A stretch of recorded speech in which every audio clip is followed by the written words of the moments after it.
Come on, you can do better than that. Let's hear it for Tina.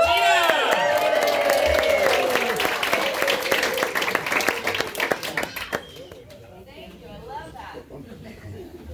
Enthusiastic cheer. Everybody. I put this together. Oh, well, it's not close enough to me. I'm not going to stand there. You want wireless? Maybe, yeah. Hold it? Sure. We're going wireless. You want to hold it? We're going wireless. I will hold it. Thank you. Can everybody hear me now? Yeah. Alrighty.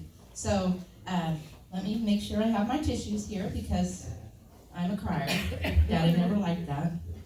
Big wah-wah, he said. And so, here we go. Gerald Clemens Broderson Brodie was born March 3rd, 1930 in Fremont, Nebraska. To Floyd and Opal Clemens Broderson. He was an only child, and so as his father's only chance to name his son. His parents had picked out his name before he was born. And he was to be named James. Well, the story goes that his mother was the only one there when the doctor came to ask for the name on the birth certificate. And she decided, as the strong-willed, independent person that she was, to name him Gerald, after her Uncle Gerald. My grandfather Floyd never forgave her for naming him Gerald. And he never once called him by anything other than Jimmy as a boy and Jim as a man. I can remember thinking to myself and asking my grandpa, why do you call him Jim? And my dad said, oh, that's a long story. Let's not bring it up in front of Grandma. And so I didn't, and he told me years later. His family migrated to California when he was young and moved from Nebraska to Sacramento in search of work. It was during the Depression. His mom found employment as a journalist for the Sacramento Bee. They lived there until he was around 6 years old when the family moved to Burbank, California, where his grandma Georgia and her husband Huey lived. They were the Martins. The family of three lived in a small one-bedroom apartment where he said he slept on the couch for many years, not having his own room. And he attended Vine Street Elementary School. This is one of his many report cards that I found going through his memorabilia and his things, his keepsakes. He had tons of them. Brodie told of a time when the Depression was hitting hard and his parents didn't have any work. His parents would take turns eating, but he never went without. He said his mom would make sandwiches and sell them out in the San Fernando Valley at different factories where work was to be had, and made enough for them to have a small meal. Always I would eat, but my mom and pops, they would take turns. The Great Depression was hard on everyone. He told me of a childhood memory of bread lines in various areas of Los Angeles. He said one night they were driving downtown on Figueroa Street, and he saw men and women dressed in fancy clothes and top hats and collars, waiting to get in. He thought, wow, it's pretty bad when rich folk are waiting in the bread lines. It wasn't until later that he realized that they were waiting in line to eat at the world-famous pantry, where a one-of-a-kind experience was to be had. He would take me there as an adolescent, and we always shared a meal at the family table. If you didn't want to wait in line, and you can see the line down the street, if you didn't want to wait in line for your own table, you could always find room at the family table, and that was what Brodie preferred. It was his chance to meet new people and entertain them with his stories and anecdotes. Fun times mixed with good food and a friendly environment. So many opportunities for him to share that gift of gab that was so much Brodie. We have all had the opportunity to know that there was never spent a dull moment with him. The family moved then to an apartment on El Centro in Hollywood, where the glitz and glamour became an everyday part of life. And this is his little book that he gave me probably when I was around 20 or 21. He said this was my childhood book, and he got it on his 8th birthday. And that was his signature there, Jerry. Brodie spent many years climbing the hillsides of Hollywood off of Barham and Cahuenga. His childhood friends were Jack Hutchins, Tom Regis, which he called the Greek, and Bob Ruffino. He remembered climbing the hills with his buddies, making up stories and acting them out in their imaginations. His parents bought a house on Oak Glen Drive, which is directly across the 101 freeway from Universal Studios in the Hollywood Hills. And he attended Hollywood High School. This was his sophomore year.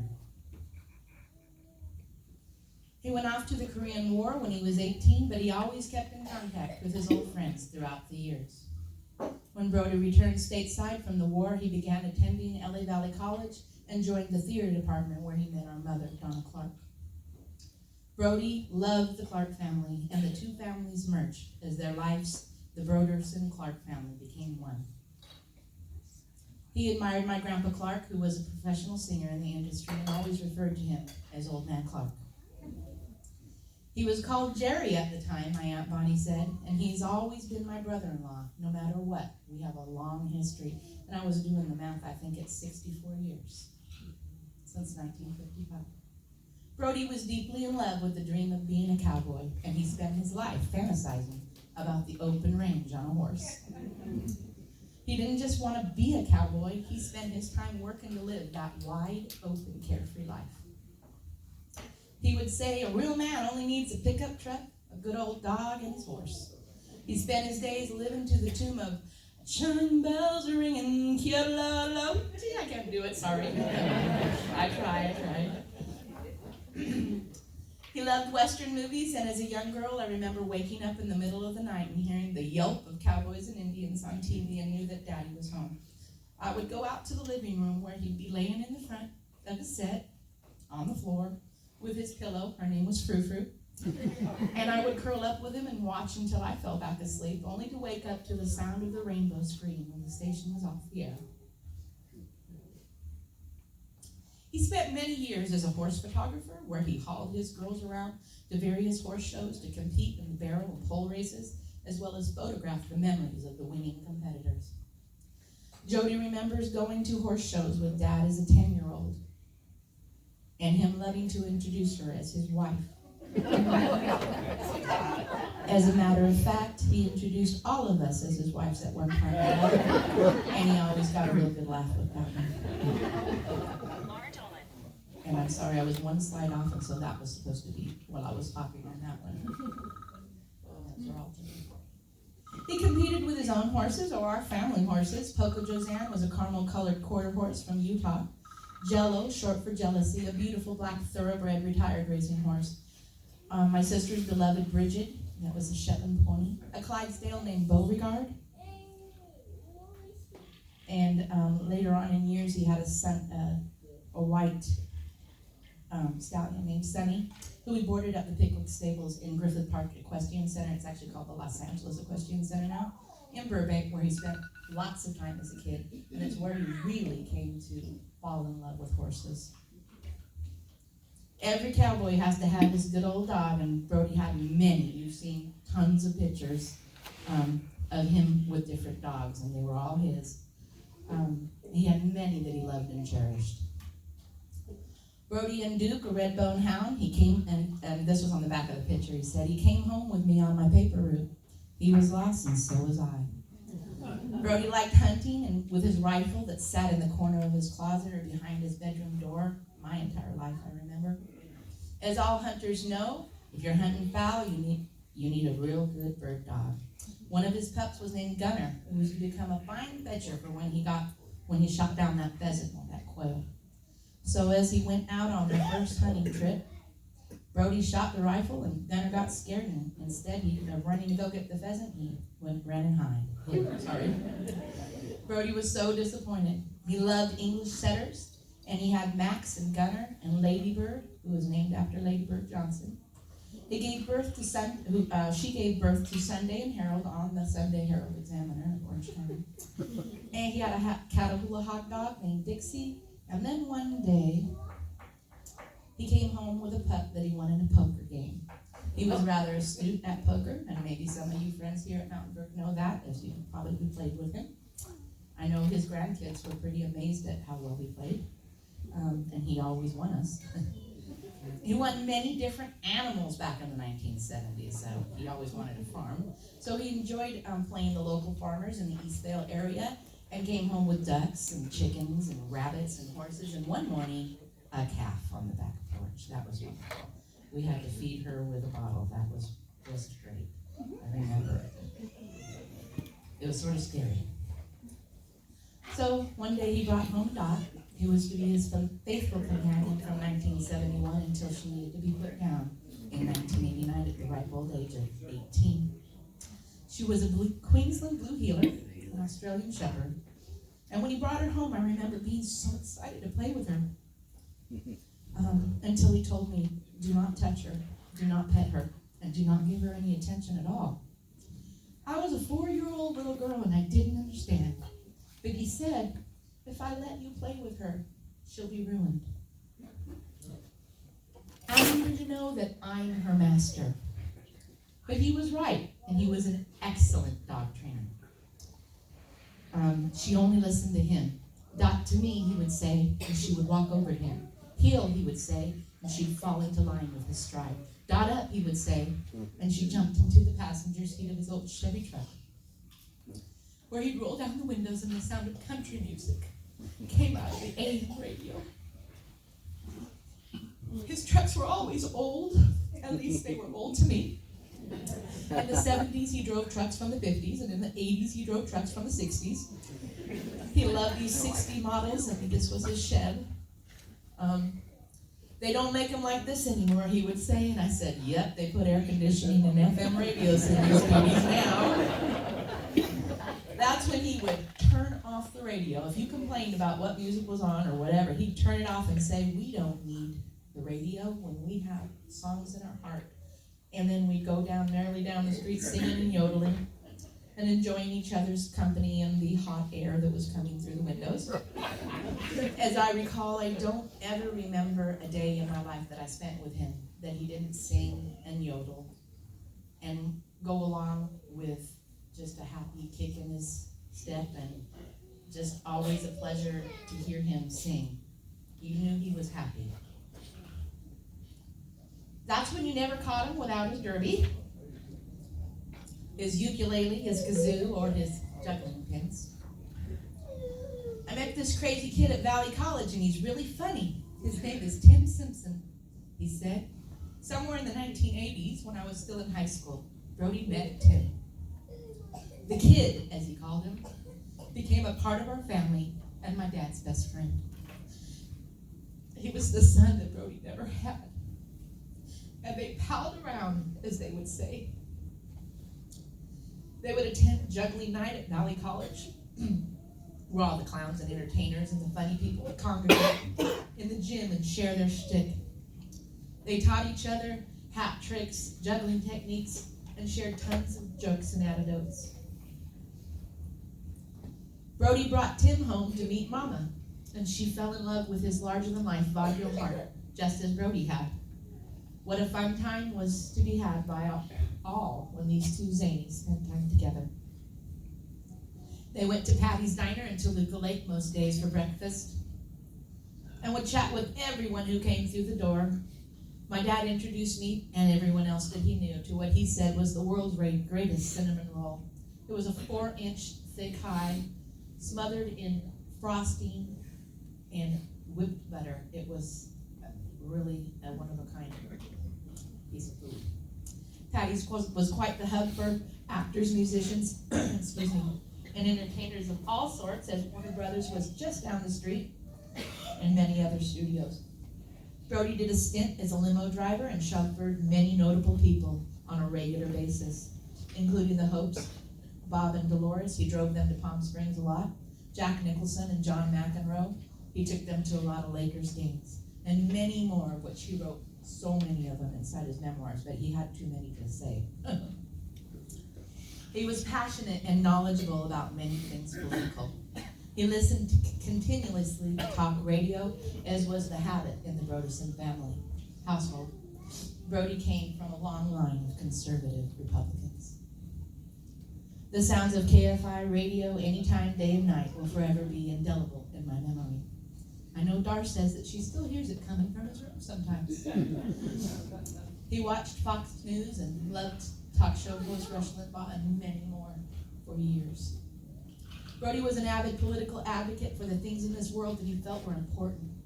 He felt that we needed to preserve the freedoms that we have available to us through the United States Constitution, and to uphold and protect those rights was of utmost importance. He ran for office 2 times in the 1980s, once for state assemblyman and later in the 34th Congressional District in Los Angeles, where Dar remembers voting for that Broderson candidate. He did change political parties once. He joined the Reform Party to vote for Ross Perot, as campaign reform was always a really big issue in Brodie's book. But he came right back to the Republican Party as soon as the election was over. He always said we don't need or shouldn't need more laws or lawyers, or liars as he called them. People should be doing what's right because it's decent and it's just.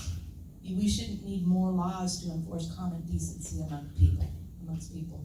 Just enforce the ones that we already have. This was part of his memorabilia, things that he collected. This really is a book of paper doll cutouts of them, the outfits and everything.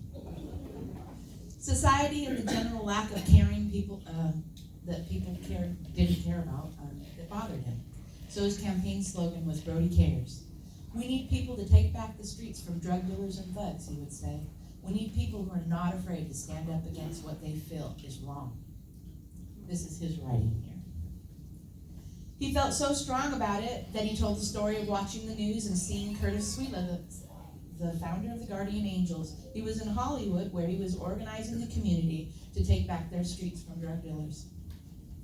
He said he jumped up from in front of the TV and ran down to Franklin Avenue where the Angels were demonstrating. He joined that day and worked for over 20 years, organizing local chapters and sit-ins and whatever else we were doing. Ever vigilant the organization was, as Brodie was an archangel of the Central Los Angeles Division of the Guardian Angels, where he and many others, as well as myself, that's me up over there with the glasses on, worked to organize protests and demonstration and sit-ins on the footsteps of the Capitol of Sacramento. He did what he was passionate about, and he lived to try to make the world a little better place one day at a time. His eldest daughter, Karen, remembers how he seemed to never fear anything. He was a man of many dreams and passions. One of the traits that she admired most about him was his ability to take what he seemed to be fearless risks as he followed one dream, one idea, or creative thought after another. He spent his life as an entertainer and as an actor, adding numerous commercials to his resume. Kellogg's Cornflakes is great. I don't know how he did it, but Jack in the Box, C&R Closers, there was many on his resume. He was an inventor. He created the air knife, which was an aerodynamic device placed on the roof of 18 big rigs to help them save gas, and they really did work. He was a stuntman in his parents' traveling thrill show called the Circus of Thrills to death-defying hell drivers, where he was run over by a car every night. He spent a few years as a uranium miner in Raleigh, Nevada, a professional photographer, first working in the Korean War in the Pentagon, and then overseas on the island of Kojido, the POW camp. And after returning stateside, he took school portraits. He also owned a small chain of developing studios with a business partner, and he was an award-winning used car salesman in Orange County at Frank Taylor Ford. Barbara remembers that because Dad was a used car salesman, we got to go on many vacations in the old Woodman station wagon. Daddy called it his Woody. He took the family to Beaver Dam, Salt Lake City, Boise, Idaho, the Kern River, and many more places as a result. He figured he would take the cars out and make some memories in them so that he could come back and tell his customers how great they run. He sold lots of cars with this technique. He says you got to make them see themselves in that car. He also sold motorhomes, and we had a lot of fun in those too. He was a volunteer member of the Orange County Sheriff's Mounted Posse. I don't have a picture of that, but anything to be on horseback was what his motto was. And at 53 years old, he was a college football place kicker at LA Valley College. He was a rambling cowboy, a song and dance man with a derby, a trick coin, a little hand on his pinky, a ukulele, a kazoo. Sometimes a yo-yo. He used to tell me he's bringing the yo-yo back as he walked the dog across my room. He was actually very talented with the yo-yo and taught me many tricks. I was always impressed with his cat in the cradle trick that he would do as he whipped it out in the middle of the store, grocery store. We're going down the aisle and he's singing a song and he's doing his yo-yo and he's got a little kick in his step. He also was a championship ping pong player, where he learned to serve up slices at the Hollywood Y as a young man. He said his skills came in handy while he was in the war, and he used his boxing skills that he also learned at the Y, as well as his ping pong skills, to become a champ. He always wanted to make the most fun out of every experience, and the war was no different. Daddy never had any boys, and if he did, he would have named him Jim or James, of course. So as he told, we were all named Jim. Instead, he had 4 girls, his firstborn in 1957, Karen Clark, the following year, 1958, Barbara Dawn, thirdborn in 1959, Jody Kathleen, and 8 years later, in 1967, myself, Christina Marie. He always told us girls that he never really wanted children. That was your mother's idea, he would say. I just didn't want the responsibility of raising kids. I knew how hard it was to do, and I really didn't want to mess you up. He always said that he was glad he did, though, because we turned out pretty good. For a man who didn't really want the responsibility of a family, he was the father of 4 girls, 12 grandchildren, and 25 great-grandchildren. All through the 1980s, Brodie's daughters, my sisters, kept having babies. First Luke, then Carl, Chris, then Matt, Leanna, Lindsay, then John, Carolyn, Justin, Katie, Eloisa, we call her Mimi, and Samuel, my son. Brodie was not happy to be called Grandpa. He was in his 50s, the prime of my life, he would say. Call me Uncle Jerry. It never did stick, but he tried. Eventually he would say, I have to admit, it does feel good to be called Grandpa. I always wanted to share what he was into. So some years he got all the older kids tennis rackets because they needed to do that. Or juggling pins because everybody needs to learn how to juggle. They listened to his jokes, his songs, his kazooing, his ukulele playing. They watched him flip his derby. Our Gigi Dar gave us each a 50-cent piece for Christmas this year, placed sweetly in a little red pouch, saying Brodie's magic poem. She wanted us all to have a memento and a piece of him, something that meant the world to him, which was to see his family and his grandchildren happy and full of smiles. This was his way of showing his love and admiration for you. The words didn't always come out easy for him, as it was a chance to be vulnerable, and that felt uncomfortable for him. He didn't like getting mushy-gushy with his feelings or crying. When he walked me down the aisle, he said, well, kid, I know I don't say it very often because I hate that mushy-gushy crap, but I love you. And I haven't always been the best dad, but thanks for letting me share this moment by your side. I told him that what I missed in my younger childhood as he left the house when I was 5. He made up for in my adolescence as I came and lived with him and my grandma Opal and worked by his side on his political campaigns with his Republican Party events, with the Guardian Angels and with his friends at Patty's. I remember him singing Rockabye Baby and Me and My Shadow and Danny Boy, and I did it my way on his singing machine. You just walk up the stairs and you'd hear him. He was howling. I remember him listening to the Cowboy Church of the Air every Sunday morning.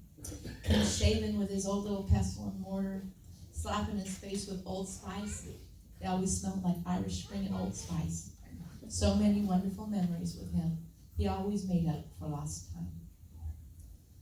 One day, his childhood friend, Bob Rufino, called him and asked him if he would escort a mutual friend of his, and Sandra's, his wife, Darlene Anderson, to the Valentine's Ball, a sorority event, and he agreed, not knowing that this single decision would change the trajectory of his life.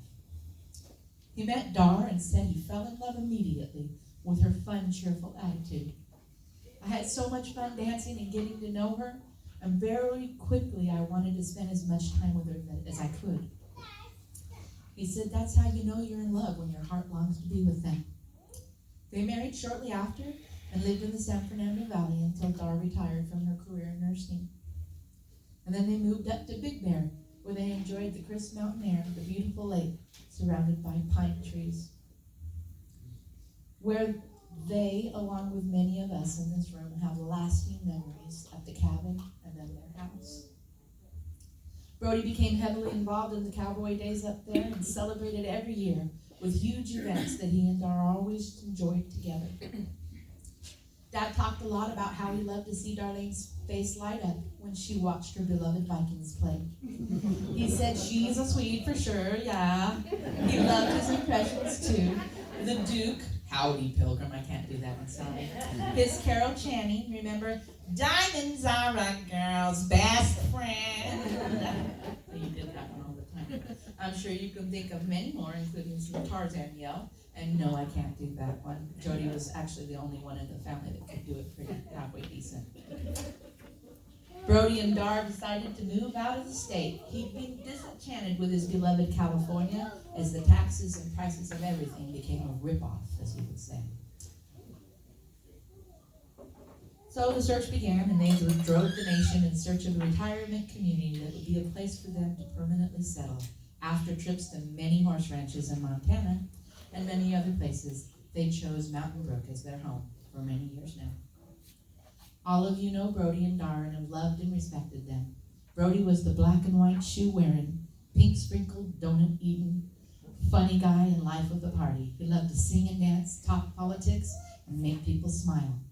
His entire family thanks you for loving him and giving him such a fine audience, as his life was the stage, and we were all spectators in his show. He always talked about the wonderful friends here at Mountain Brook, and we celebrated his 80th birthday, I believe it was right here in this room. And we sang for him then, just as we do today. As I reflected back on all the great memories that I've had with this unique, wonderful soul, and how everyone in this room has also made great memories with Brodie, I reflect on two things that my dad gave me that mean more to me than any riches that he could have ever left me. First, he always had interesting ideas and things to do that would make radical changes in the world and the lives of others. That's why he loved President Trump so much, because he's a mover and a shaker. He usually told his friends and family these interesting ideas, and I honestly couldn't get behind most of the ideas. They were just so far right that they were left, he would say. If you didn't agree with him, he got a little upset and accused you of being short-sighted or uninformed on the issues. I would just smile, and a few times it ended in tears, which he hated, and he'd say, there you go again, making it all emotional. That's your problem, too emotional. Well, one day, when he felt that I was just being too negative about whatever it was that he wanted me to get on board with, and I don't remember what it was, he came into my room with a small book in his hand, and he said, I read this book, and it changed my life. Read it. It was The Power of Positive Thinking by Norman Vincent Peale. I didn't read it at the time. Instead, I stowed it away on the bookshelf under my Bible or someplace. And a few months later, when I'd moved to Las Vegas, and it was a really dark time for me in my life, I really missed my family, and I didn't know what to do. And one day, the cover of the book just came into my mind. And in desperation, I went ahead and found it and opened it up and started reading it. And then I realized what my dad was trying to tell me. Everything happens right here in your mind before it ever happens in real life. Every thought influences the next. So if your thoughts are negative, then you've already lost. You cannot move forward in life with negative thought processes. Positive thinking, and intentionally positive thinking, is something that needs to be practiced. Taking thoughts captive and changing them into self-affirmations and goals achieved and risks taken. All in the mind first. Our thoughts directly affect our actions. That is what his first important thing that he ever shared with me, and I carry it today. The second was that he taught me that the sky is the limit as to where you can go or the things that you can accomplish with your time here on this planet. Moving beyond the things that bother you and that weigh you down are exhilarating. He never feared the outcome, and he taught me that fear was just a thought in your mind that you needed to overcome. When he was working to be that PAT kicker for Valley College, He was age 52. And I remember going with him to talk to that coach for the first time. He got off the truck and said, "Come on, I got to go talk to this coach." Dot and I jumped off the truck, and we walked with him on the field where about 50, 60 young, buff men were running around doing sprints and knocking each other down. He approached the head coach and told him he wanted to play football with the team. The guy laughed in his face and said, "Why?" He said, "Because I attend Valley College here. I can keep up with these guys. I can prove it to you. Just give me a chance." The coach told him, "Whatever, if you could take the pounding," or something like that. And he admitted, the coach did, "I didn't think he was going to come back. And I definitely didn't think that he was going to show up for practice." But 52-year-old Brodie was there faithfully and never missed a moment of the camaraderie of the team. Of course, he made them laugh too. The following year, Brodie was quite the story in the news, and he was asked to lead the Pledge of Allegiance at John Merrill's High School. I was with him, and of course he introduced me as his wife. But he told them that he was armed with his kazoo, and that so was I. And he said, "Did they need anybody to do the national anthem on kazoo by chance?" The man laughed and snickered and said, "No, we've got the national anthem covered," but he said, "You could do an additional patriotic song." And I think that the audience would be just fine with that. Off the top of his head, he chose John Philip Sousa's Stars and Stripes Forever. It was the first of many liberating experiences that I've had with him. When we finished, he had the biggest smile on his face and said, "You didn't think you could do it, did you?" I admitted I was scared to death. There was literally 600 people in the audience. But it was the very most fun I think I've ever had pushing through that fear. He taught me to be brave, to take chances. And if you didn't like where you were in life, and you didn't like what was happening, have the courage to make a change. Make a change in your life or in the lives of others. So in tribute to Brodie, and in honor of that fearless courage that he had, I ask you to stand with me and his entire family with your kazoo in your mouth. It goes with the square side or the rectangle side to side. And let's play one more time together.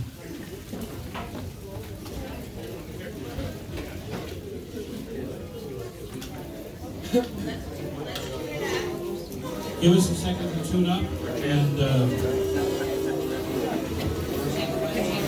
we'll be just take a second here.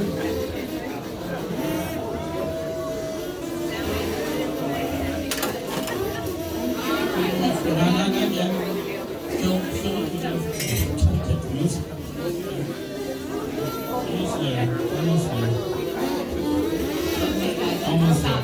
We will once we let you have them in your mouth.